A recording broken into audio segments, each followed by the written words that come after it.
কুড়িগ্রামের নদ নদীর পানি নেমে গেলেও ফসলের মাঠে রয়ে গেছে বন্যার ক্ষত। পানির নিচে তলিয়ে গেছিল বীজতলা, তাতে নষ্ট হয়েছে ফসল। মাঠ জুড়ে তাই কৃষকের দীর্ঘশ্বাস। সবচেয়ে বেশি ক্ষতিগ্রস্ত চরাঞ্চলের কৃষক। ক্ষতি পুষিয়ে উঠতে সরকারি সহায়তা চান তারা।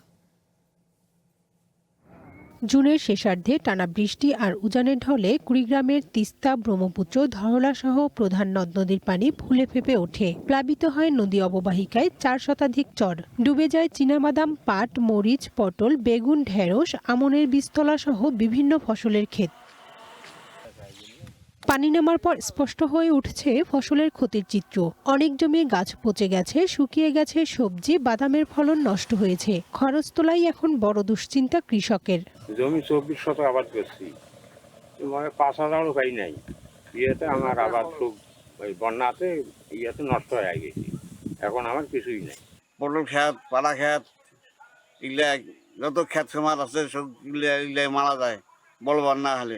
পটল ক্ষেত আছে 1 বিঘে, মনে করো অনেক সবজি আছে, সবগুলো বন্যার ক্ষতি হয়েছে। কৃষি বিভাগের তথ্য মতে চলতি বন্যায় জেলায় 499 হেক্টর জমির ফসল ক্ষতিগ্রস্ত হয়েছে। এর মধ্যে 71 হেক্টর আমনের বীজতলা, 150 হেক্টর জমির আউশ ধান, 166 হেক্টর জমির পাট ক্ষতির মুখে পড়েছে। ফসলহানির প্রভাব পড়েছে স্থানীয় বাজারে। সরকার দেখবে যে আবার নিচের জায়গায় এখন প্রতি বছরে পানি উঠি, পটল ক্ষেত শেষ হয়, মরিচ ক্ষেত শেষ হয়, পাট ক্ষেত শেষ হয়। বাঁধের কোনো ব্যবস্থা নাই।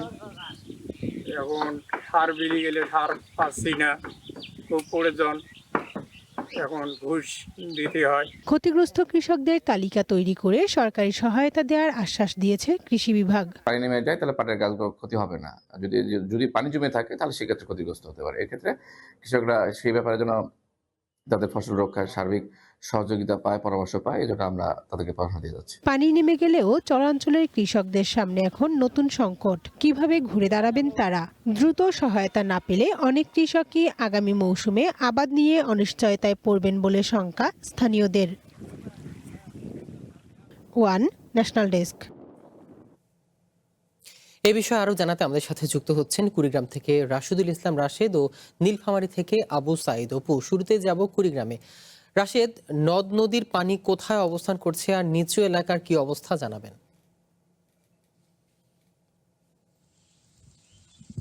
জি ছিয়াম, আপনি যেমনটি জানতে চেয়েছেন, আজকে কিন্তু আমরা দেখেছি গতকাল সারাদিনেই তিস্তার পানি 19 সেন্টিমিটার বৃদ্ধি পেয়ে 61 সেন্টিমিটার বিপদসীমার নিচ দিয়ে প্রবাহিত হচ্ছে। এছাড়া ব্রহ্মপুত্রে চিলমারি পয়েন্টে 3 সেন্টিমিটার বৃদ্ধি পেয়ে বিপদসীমা 83 সেন্টিমিটার নিচ দিয়ে প্রবাহিত হচ্ছে। আমি যদি একটু দেখাই যে কুড়িগ্রামের যে নদ নদীগুলো আছে সেই নদ নদীর অববাহিকার যে বর্তমান পরিস্থিতি, এখানে আপনি দেখতে পাচ্ছেন যে গত কয়েকদিনে টানা এবং ভারী বর্ষণে এখানকার যে বিশেষ করে ক্ষেতগুলো আসে, কৃষকের যে ফসলের ক্ষেত, সেই ফসলের ক্ষেতগুলো ব্যাপকভাবে আক্রান্ত হয়েছে।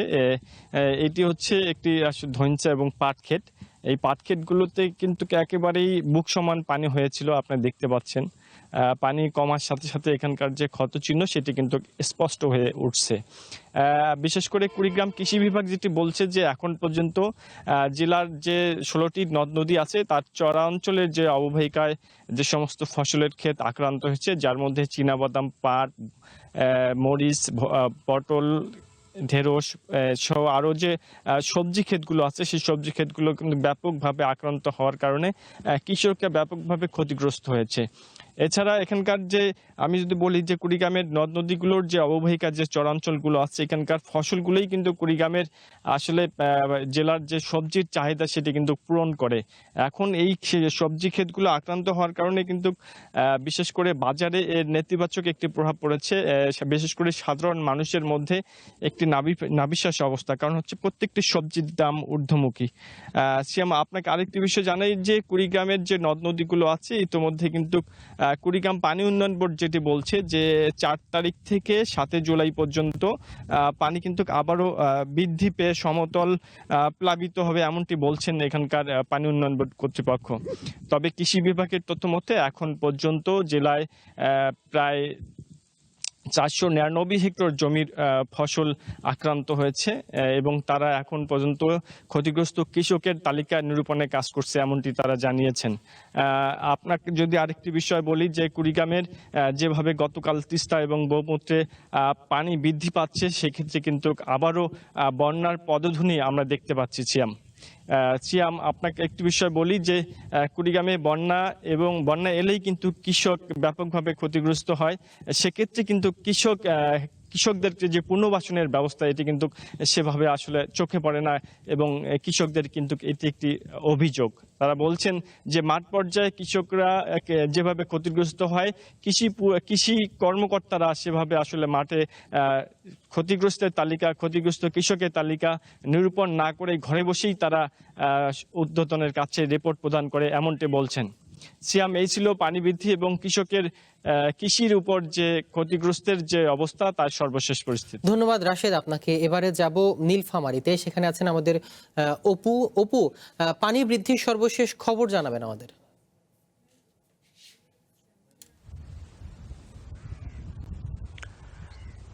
সিয়াম, আপনাকে ধন্যবাদ। আপনার মাধ্যমে দর্শকদেরকে জানাতে চাই মানে গেল কদিন ধরে কিন্তু তিস্তা নদীর পানি বিপদসীমার একদম নিচ দিয়ে প্রবাহিত হচ্ছে। এছাড়াও বিপদসীমার নিচ দিয়ে প্রবাহিত হওয়ার কারণে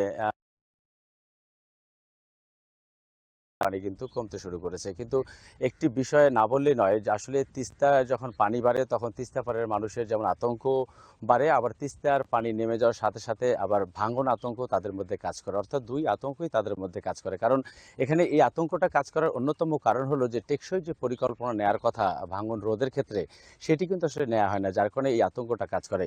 আরেকটি বিষয় জানিয়ে রাখি, আমি এখন আছি জলঢাকা উপজেলায় এবং জলঢাকা উপজেলার বুক রয়েছে গোলমুন্ডা, শৈলবাড়ি, কৈমারি এবং ডাউয়াবাড়ি। এই কয়টি ইউনিয়নের বুক চিরে কিন্তু বয়ে গেছে এবং এই তিস্তা নদী যেসব এলাকা দিয়ে বয়ে গেছে সেই সব এলাকায় কিন্তু আসলে যদিও স্থানীয়ভাবে তারা সমাধানের চেষ্টা করছেন, কাজে আসছে না। যদিও পানি উন্নয়ন বোর্ড বলছেন তারা এই কিছু ভাঙন রোধের জন্য তারা আপ্রাণ চেষ্টা করছেন। তবে এই চেষ্টাটাকে যদি অব্যাহত রাখতে গিয়ে স্থানীয় যারা বাসিন্দা রয়েছেন, যারা তিস্তা গর্ভে সবকিছু হারিয়েছেন, অর্থাৎ এই 4টি ইউনিয়নের যে কথা বলেছি জলঢাকা উপজেলার, যে তিস্তা এদিক দিয়ে বুক চিরে বয়ে গেছে, এইসব এলাকার মানুষজন একটা তরফ থেকে স্থায়ী কোনো আসলে ভাঙন রোধের ক্ষেত্রে যদি পরিকল্পনা নেয়, অর্থাৎ যে জিও ব্যাগগুলো আসলে ফেলানো হচ্ছে বা যে জিও ব্যাগগুলো বাঁধ রক্ষা করার জন্য বা ভাঙন রক্ষা করার জন্য আসলে ব্যবস্থা নেওয়া হচ্ছে, সেটি কিন্তু আসলে কাজের কাজ কিছুই হচ্ছে না, এমনটি অভিযোগ করেছেন কিন্তু যারা তিস্তা গর্ভের সর্বস্ব হারিয়েছেন সেই সব মানুষজন।